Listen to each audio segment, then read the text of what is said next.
Olá pessoal, na aula de hoje vamos basicamente aplicar aqui alguns conceitos de como calcular limites, qual é a ideia por trás do cálculo de limites, como você deve pensar um problema que envolva cálculo de limites em geral e quais são as estratégias que você pode aplicar para resolver esses tipos de problemas de maneira fácil. Hoje a gente vai trabalhar com a estratégia de manipulação algébrica para que você consiga remover as divisões por zero, tá? Então a ideia básica é o seguinte: em geral, alguns limites eles vão dar zero sobre zero ou algum um número sobre zero. E sempre que você tem divisão por zero, esse limite ele não existe. Então, basicamente, você vai ter uma indeterminação. Não, nem eu falei errado aqui, nem sempre quando você tem uma divisão por zero, o limite não existe. Na realidade, sempre que a divisão dá por zero, a gente tem uma indeterminação.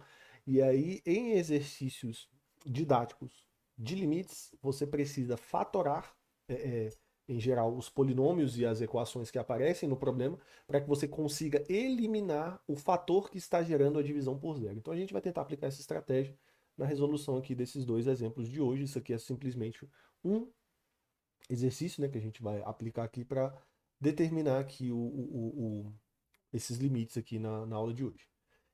Para a gente começar, a gente vai fazer aqui a letra A, tá? Então, para fazer a letra A, esse limite aqui, a gente já percebe que quando a gente vai calcular a letra A, primeiro, sempre que você for resolver um problema de limites, você tenta aplicar o valor do limite e ver se vai dar algum problema. Se não der nenhum problema, simplesmente o limite é o valor que você aplicou, né? Tá? Lembrando que o limite é fazer o valor de x tender aquele número sem se igualar exatamente àquele número.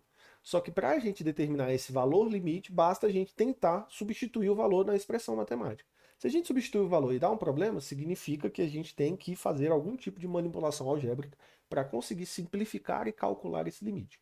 Então vamos fazer esse exemplo 1 aqui.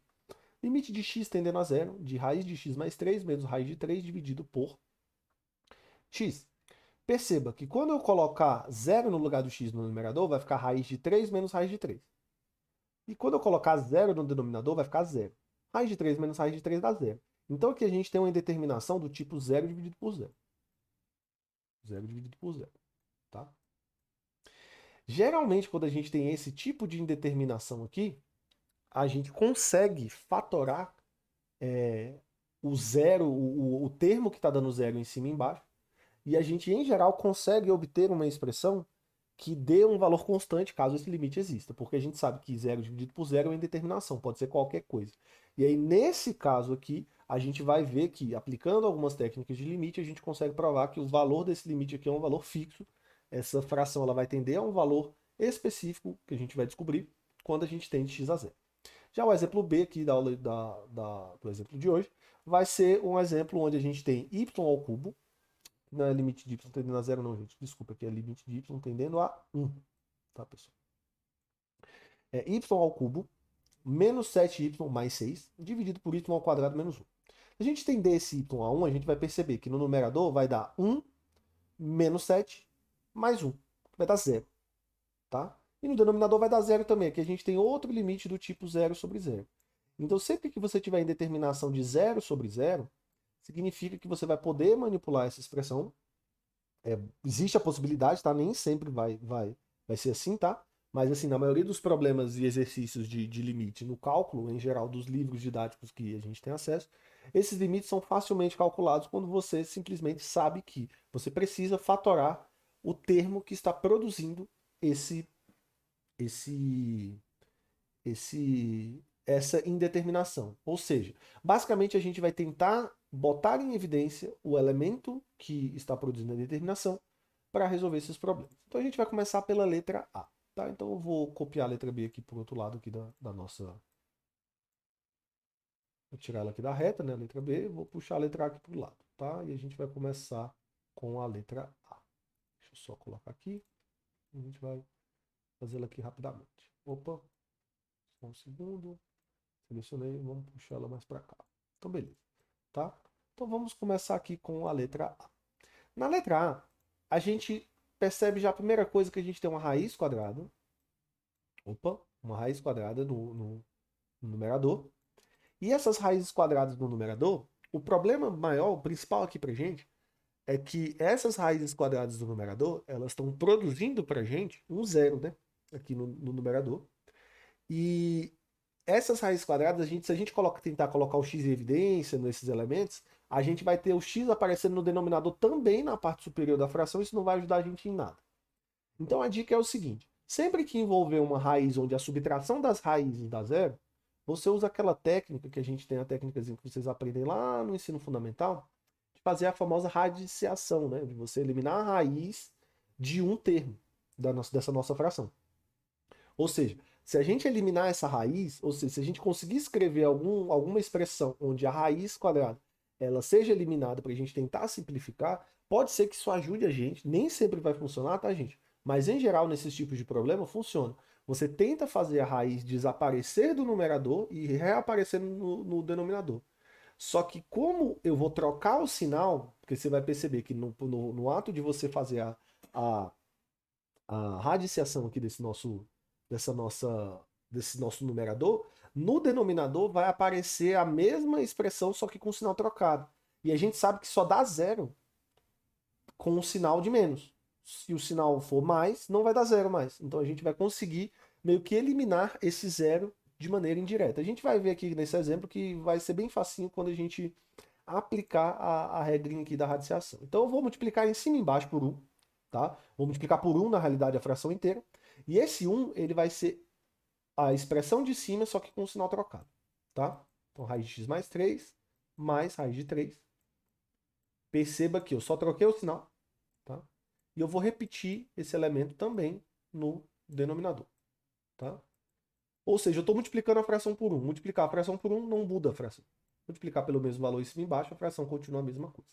Só que perceba o seguinte, que raiz de x mais 3 mais raiz de 3, isso aqui não dá zero quando x tende a zero. Então isso aqui é bom que esse termo que vai aparecer embaixo multiplicando x, ele não zera. E além dele não zerar, ele ainda vai me ajudar a simplificar o numerador. Você vai perceber como esse termo vai me ajudar a simplificar o numerador. Multiplicando em cima e embaixo, a gente percebe que a parte de cima dessa nossa fração é um produto notável. Vamos chamar isso aqui de A e isso aqui de B. Eu tenho A menos B multiplicado por A mais B. Tá? Então, isso aqui é o produto da soma pela diferença. Então, na parte de cima, a gente vai ter o quadrado do primeiro. Tá? X tendendo a zero. Quadrado do primeiro. Só que quadrado de uma raiz é o número que está dentro da raiz. Né? X mais 3. Beleza?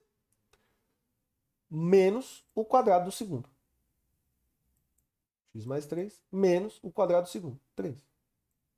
Beleza, pessoal? Tudo isso dividido por x, que multiplica a expressão entre parênteses. Raiz de x mais 3 mais raiz de 3. Tudo bem? E aí perceba que aqui a gente já consegue simplificar e já vê que o nosso problema vai simplificar bastante. Sobra só o x no numerador, então vai ficar x dividido por x que multiplica raiz de x mais 3 vezes mais raiz de 3. E agora o nosso problema simplesmente acaba. Né? Vou botar aqui o limite de x tendendo a zero. Por que o nosso problema acaba? O nosso problema era que o x tendia a zero.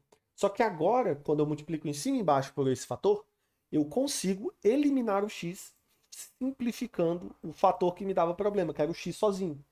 O x sozinho no numerador, ou no denominador, estava me gerando uma divisão por zero. E o x no numerador também estava me gerando um zero no numerador. Só que quando eu faço esse processo de fazer como se fosse uma radiciação inversa, né, ao contrário, eu consigo eliminar do numerador e do denominador o fator que fazia a nossa fração dar zero sobre zero. E a gente vai ter o limite de x tendendo a zero, tendendo a zero, de 1 sobre raiz de x mais 3, mais raiz de 3. Olha que interessante. Agora, pessoal, vamos analisar.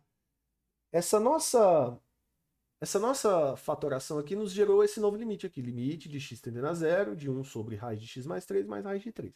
Se eu colocar zero no lugar do x, não vai dar problema. Porque não vai dar zero no denominador e muito menos no numerador. Então eu cancelei o nosso problema de divisão de zero dividido por zero. A nossa indeterminação ela foi cancelada.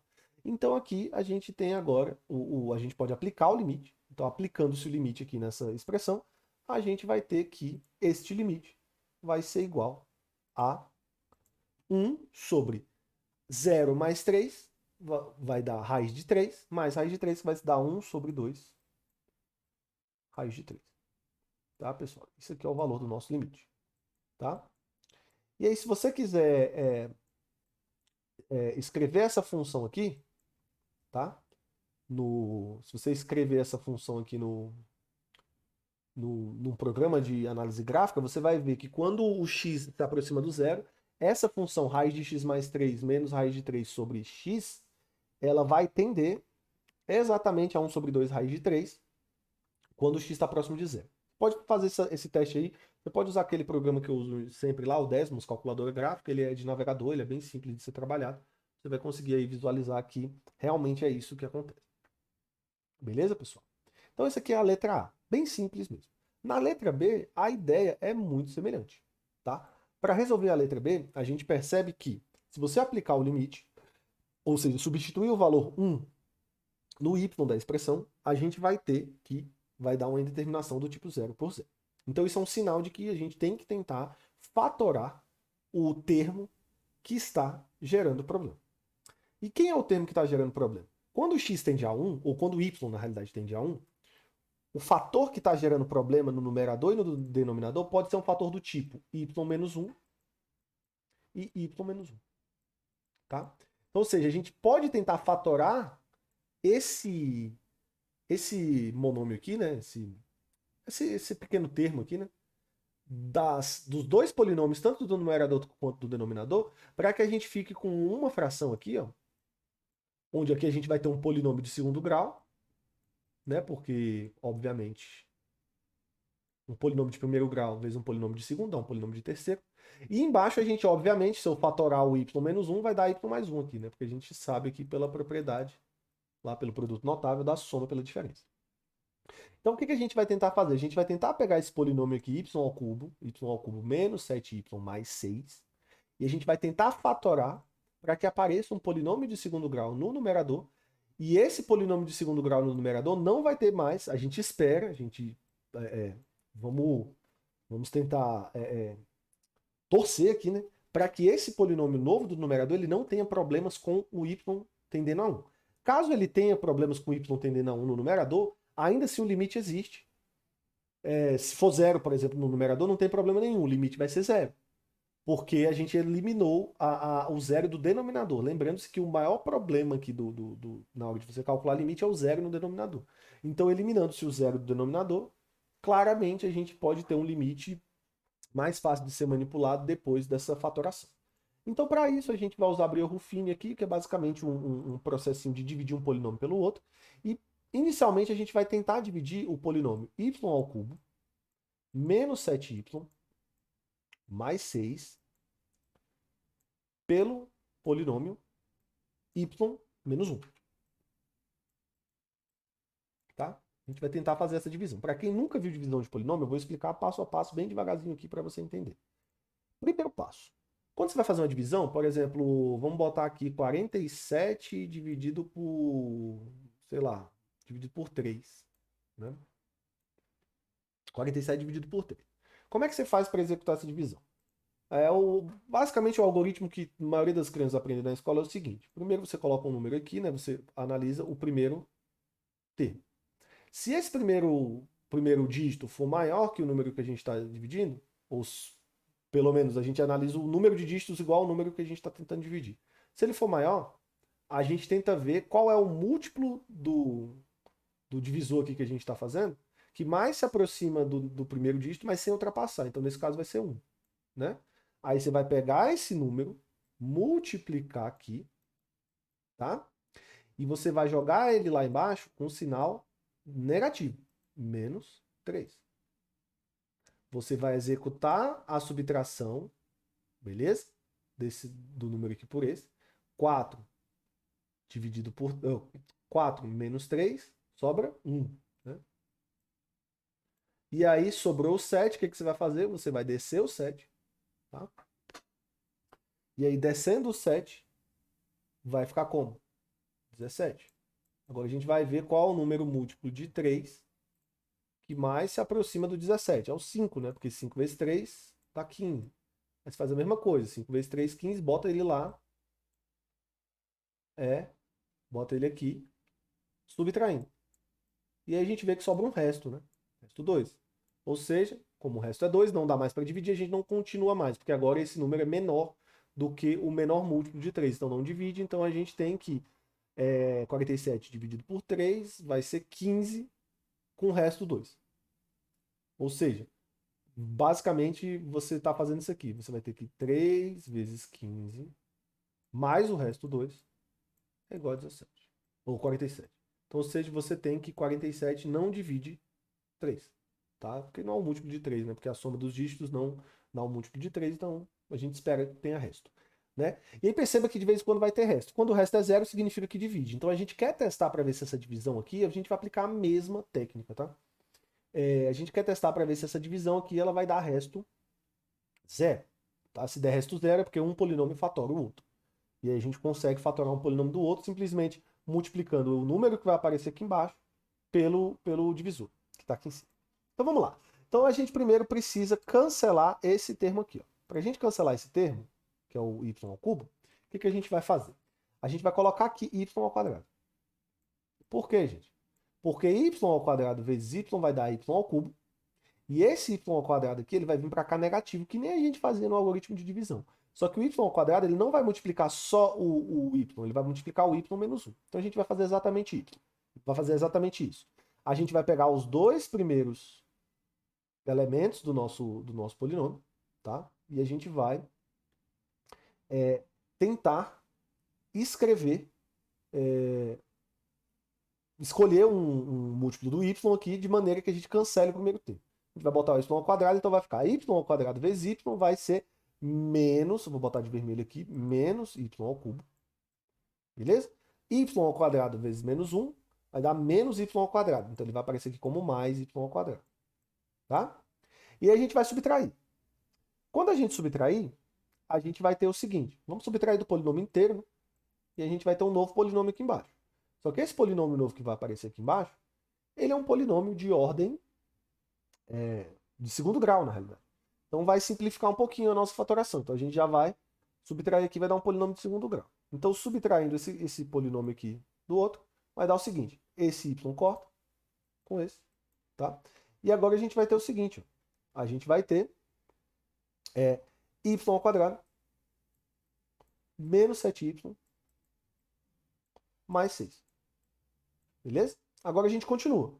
Agora eu preciso sumir com y ao quadrado. Então, para sumir com y ao quadrado, eu vou somar y. Tudo bem?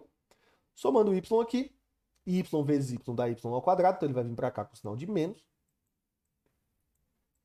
Tá? E y vezes menos 1 dá menos y. Ele vem para cá com mais y. Beleza, pessoal? E aí, olha só que interessante que vai acontecer. O y ao quadrado vai cortar com y ao quadrado. Tá?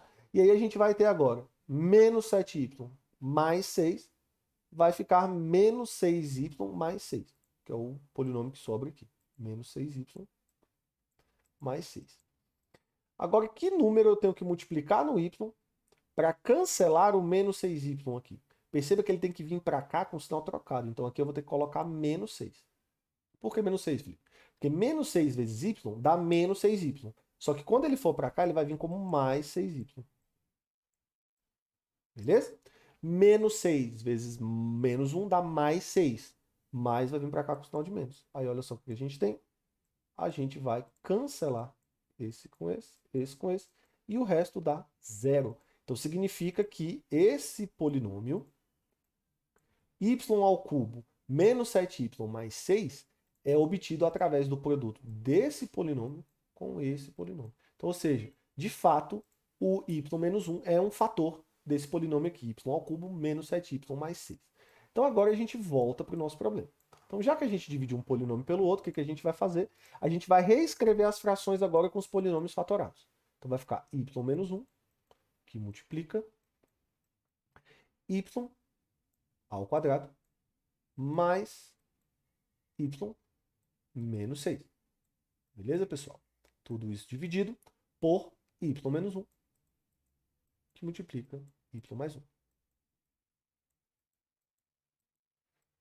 Tudo bem, pessoal? E aí a gente tem, basicamente, uma, uma, uma maneira agora de simplificar o fator que estava dando problema, tá? Que é o fator y menos 1, porque quando eu boto 1 no fator y menos 1, vai dar zero, e vai dar zero dividido por zero. Só que agora eu estou cancelando aqui esses termos que geram o nosso problema.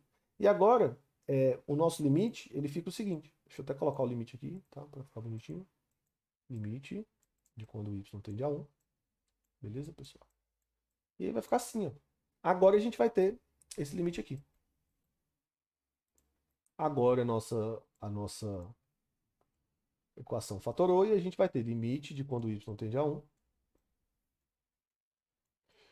de y ao quadrado mais y menos 6 dividido por y mais 1. E agora a gente testa. Vamos tentar colocar 1 no lugar do y e ver se vai dar zero em algum lugar, ou se vai dar algum tipo de inconsistência. Isso aqui, você percebe claramente que o numerador vai dar 1 mais 1 menos 6, que dá menos 4.